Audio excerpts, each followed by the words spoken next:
The Kansas City Chiefs are 4-0, and Patrick Mahomes is becoming a legend. We're going to take a look at the tape across the whole team and how they got to this point. Coming at you right now.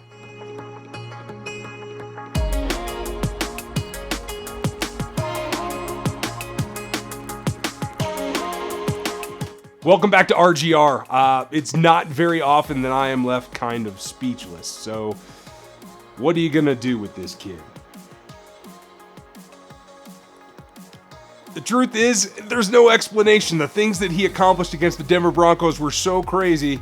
We're going to take a look at him, not necessarily from the angle that you've been used to seeing, but we're going to take a good look at it. This is Going Rogue. I'm Ryan. If you're new here, welcome. Click the subscribe, hit the bell notification, leave a thumbs up if you like what you're seeing, and please leave your comments down below. The conversation around here is great, and we're trying to grow it. If you're an old hag at this, welcome back. We got a lot to talk about. First and foremost, we're going to get into Patrick Mahomes and how he does the things that he does.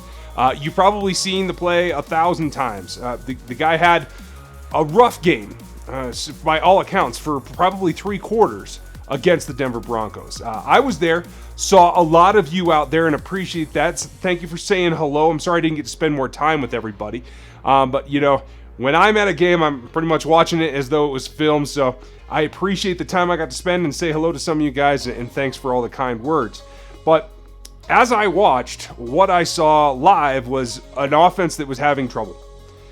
Getting going, making connections, things that you would think by now are pretty basic, like the Mahomes-Kelsey connection. Like Mahomes hitting some of the easier passes. He just looked a little bit inaccurate, looked a little rushed. The crowd was definitely hostile, although I think it's cute that the Broncos fan thinks it's loud when it's 110 decibels. They kept showing it on the scoreboard. But anyway, I digress. It took him a while to get going, and I think what that allowed them to do is lean on Kareem Hunt and get him going as well. And that really was the crux, that if teams are going to play the Broncos or play the Chiefs like the Broncos did, they're going to mix their coverages, which they did. We're going to talk about that some. They're going to play some deeper zones, cover 4, cover 3.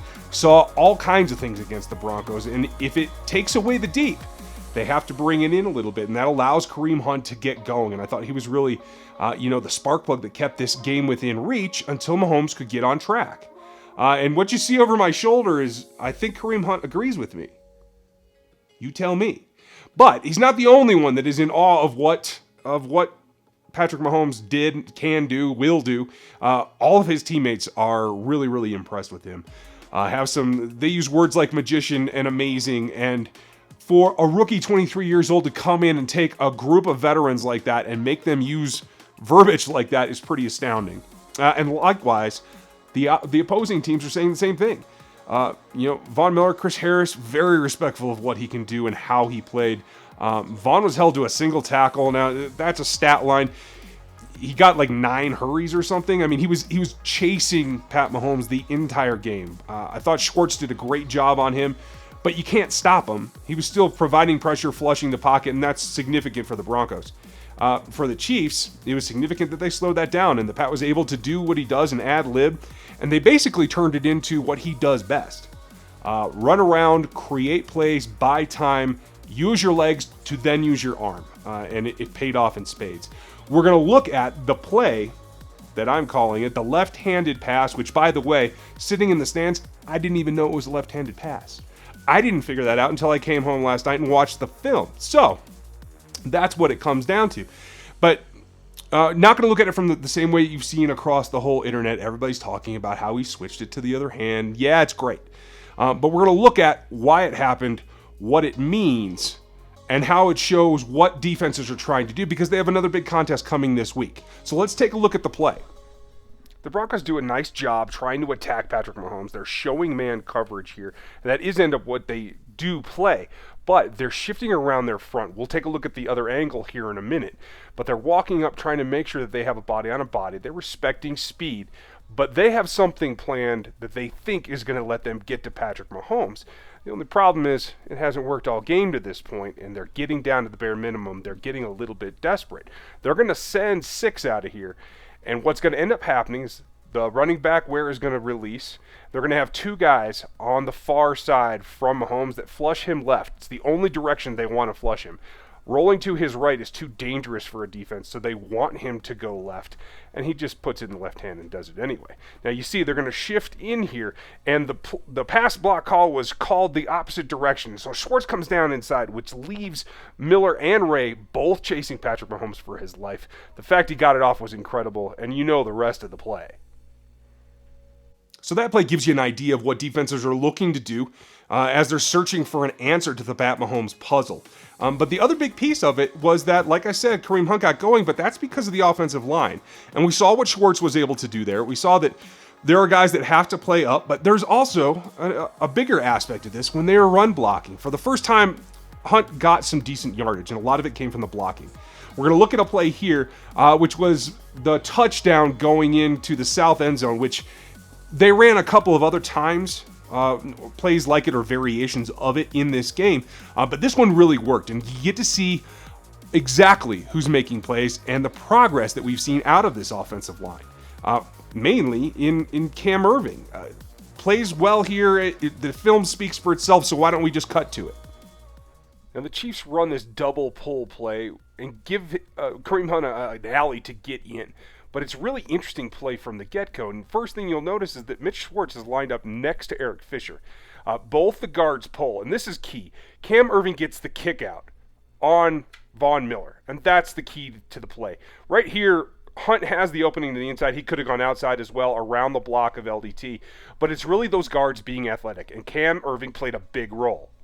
Now for the offense, I thought those were all positive signs, and they let you see that they can be balanced. They can do what they need to do when they need to do it, and that's key going forward. But let me know what you think. Hit the comments below and tell me what you saw and how you feel about it.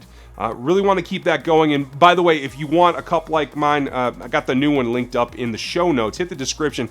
Now, when we flip over, we got to talk about the defense too, because as this season goes on, we see more and more that this is a team game if ever there was one, because yardage is up across the league. Pat Mahomes is doing his thing, and the defense is struggling, 28th against total yardage right now, and that's significant.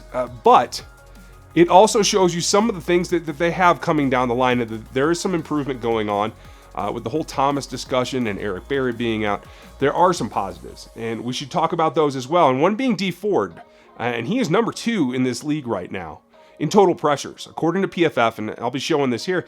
Khalil Mack's the only guy in front of him, and he's got a bigger axe to grind than anybody in the league. So once again, our friend Terez Paylor was absolutely right. The contract year is undefeated, and not only is Dee Ford playing well, playing aggressively, getting pressure, but I think he's a little more reluctant to sit out with any of these nagging injuries. Got the groin, sat out most of the week until the walkthrough, and then was able to play. Got re-injured, unfortunately. We have to keep an eye on that and make sure that we understand whether it's going to become a fully nagging season-long type thing, which is going to be a problem for him. But if they properly rest him and they can spell him with Tano and Speaks, which we'll talk about here in a little bit, that's going to be something that keeps him fresh and keeps him on the field, and that's what he's motivated to do, and that's good for this team. So, without further ado, we have to talk about some of the young guys that came up big and made some plays. And first and foremost was Eric Murray. We've been waiting for it to click. I know folks have been down on him quite a bit, but he's a guy that I've been telling you, it's going to come together for him. He's got skills, and he still does. This interception was really instinctual. I don't think, honestly, it was his best play, but let's take a look at it. Murray's lined up at the bottom against the tight end, and he gets caught up here in the contact, and the receiver gets a little separation, but Murray recovers, gets his arm in, and as he explained, just kind of grabbed it and pulled the ball, which was really kind of a toss-up to begin with. And here you can see him out of the right-hand corner, and he's going to get that initial break, make the contact, and as we come back in the picture here, he is full speed trying to catch up, gets one hand in there, and does what he's been coached to do, rolls his body, and comes up with a really instinctual play. Now, making a heads-up play when you have an opportunity is the perfect thing that you want to see from a young player, because it means that they're reacting, that they're being instinctual, that they're not having to think everything through. And he made a lot of other plays. Came up really nice in the run game, had a couple of here, and I'm going to show some. And I think what you're starting to see is that the starter reps are starting to pay off for Eric Murray, and he's improving. He's getting the hang of it. I'm not saying he's anywhere close to being there, but he's getting better, and that's what this team needs right now, because there's not a whole lot of end in sight. as we talk right now, still no Barry, nobody worth trading for. I don't see anybody else coming in at this point, so we're just going to have to hope that he and Ron Parker can gel and improve and wait for Eric Berry to return. Now, the other guy that got some safety reps that played really well, at least in a couple of his plays, was Armani Watts. Now, he played about 12 snaps. He did have some plays where he was a little bit lost in between asking questions, checking in with the other DBs, trying to understand where his assignment was. And it's not 100% clicking, but I didn't see any large gaps or problems that he created. And when they sent him on the safety rushes, man, he got home the one time, he almost got home the next. You see that his aggression, what we saw in college, his aggressive tackling also pays off in the pass rush thing. If that just happens to be the role that he can play now early in his career until he can develop the backside, then so be it. They're going to be all right with that. And I think just the fact that he's contributing is something important. And they have to continue to build on that. They'll give him more reps. We saw Dorian O'Daniel out there in a clip as well, so you get an idea of some of these guys are starting to come along. Now, the last thing that we have to talk about is related to another rookie in Breeland Speaks and the Bob Sutton conversation. A lot of frustration around it, and I can understand that. But let's get a couple of things on the table right away. This game, this defense against Denver allowed less points, but they played pretty poorly. Tackling was terrible. It might have been the worst outing tackling that I've seen for this Chiefs team in a couple of years. That touchdown to Freeman in and of itself was a debacle. And they have to get a thing on that. They have to get that straightened out. And it doesn't just come down to the position coaches teaching fundamental tackling. It doesn't come down to just wanting to do it. I see a lot of people say that it's an effort thing. It's not. It's angles, it's approach, it's understanding how you're supposed to play this game. And that comes down to the defensive coordinator teaching that. But players have to execute. The thing that Bob does do that drives me insane, although there's a couple of other things, but in this game, is he sets his players up to fail a lot. And there's nobody better as an example of that than Breeland Speaks. We're going to see a clip here where Speaks is just, he's a 280-pound guy. He's meant to be a pass rusher. Heck, they think he can go down inside. They got to make up their minds with him. He either has to become a defensive lineman or play with his hand in the dirt all the time and play forward like he has to play, or they got to get him to drop 20, 25 pounds and be a true outside linebacker. Somebody has to make a decision. But let's look at just exactly what Bob Sutton does to him. Breeland's on the far left here, and you see them as the tight end goes in motion. The Chiefs are trying to shift. Jelani Jickets gets it a little bit wrong, but Hitchens is trying to get him set so that they can shift the power of the formation. The thing that happens, the tight end takes straight away, and this is one thing if you have Dee Ford or Justin Houston, but Breeland Speaks in coverage is not ideal. Again, here he gets caught up, not communicating with the safety that's on this other player, gets picked basically, and has to try to catch up. I'll give him credit he took a good angle, but this is not what you want Breeland Speaks doing. Now, the reason that that's even more important is it continues to be an example of Bob putting players into his system rather than adapting his system to his players. You make huge personnel changes. Anthony Hitchens didn't come to Kansas City and become a bad tackler. Kendall Fuller didn't come to Kansas City and start giving up passes left and right. There's something schematic going on that has to be addressed. And whether that's this season or after the season, with Bob or without him, is something that we're going to have to watch pretty carefully. But let me know what you think. How tired are you of Bob or what you're seeing on the field?